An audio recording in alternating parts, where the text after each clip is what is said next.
Hello English learners. Today we are going to talk about the perfect tenses. Perfect tenses generally focus on how a past action affects the present. For example, I have already eaten. The suggestion is that the speaker is not hungry. Perfect verb tenses are the most difficult for English learners. The term perfect can be confusing. What does grammar have to do with not making mistakes? When you are talking about grammar, perfect has a different meaning. It comes from the Latin word perfectum, which means complete.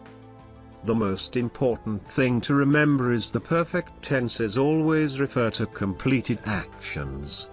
If you get confused, try replacing perfect with completed and the time relationship should become clearer.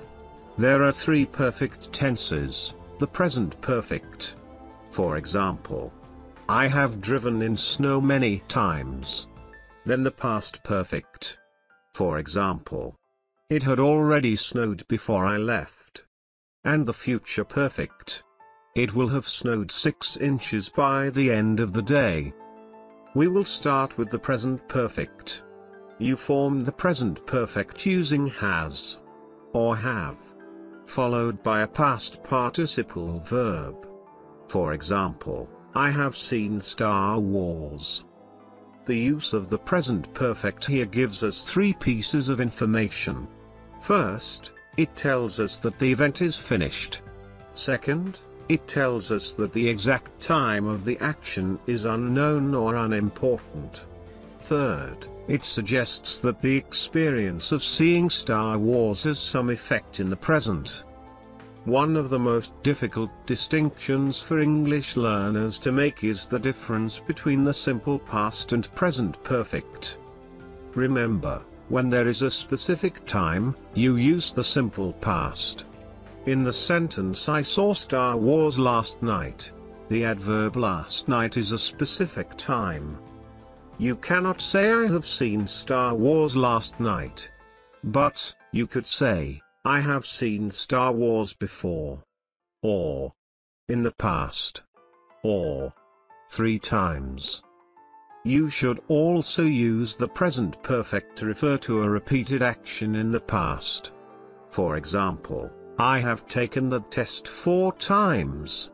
The exact time of each action is not important.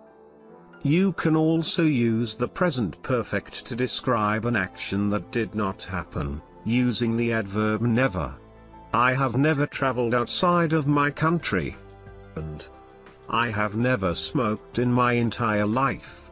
Something that did not happen in the past, like not traveling and not smoking, can also have an effect in the present.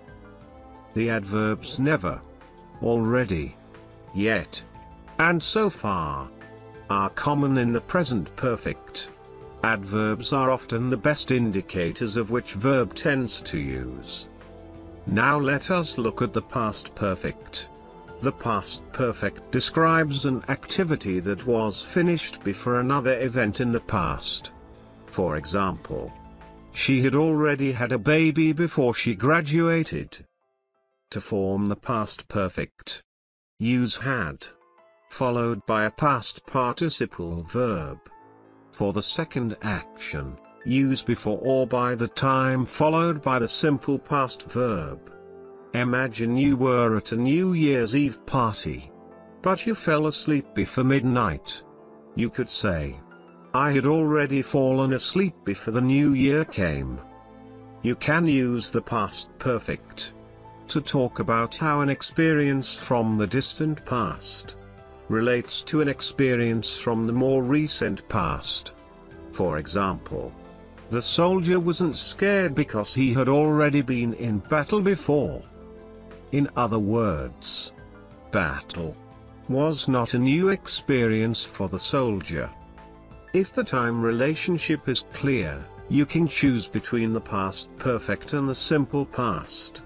My grandfather passed away before I was born. Has the same meaning as my grandfather had passed away before I was born. The past perfect just emphasizes that the first action was completed before the second action. Let us move on to the future perfect. Use the future perfect when you know that one future action will be completed before another future action. For example, I will have graduated from college before my little brother graduates from high school. The future perfect has very limited use because we rarely know a future sequence of events with any certainty. When it is used, the future perfect usually refers to major life events that are planned years in advance. Kindly share your experiences in the comment box below this video. Thanking you for watching us. Do subscribe to our channel. I will see you again with a new lesson. Till then, bye and take care.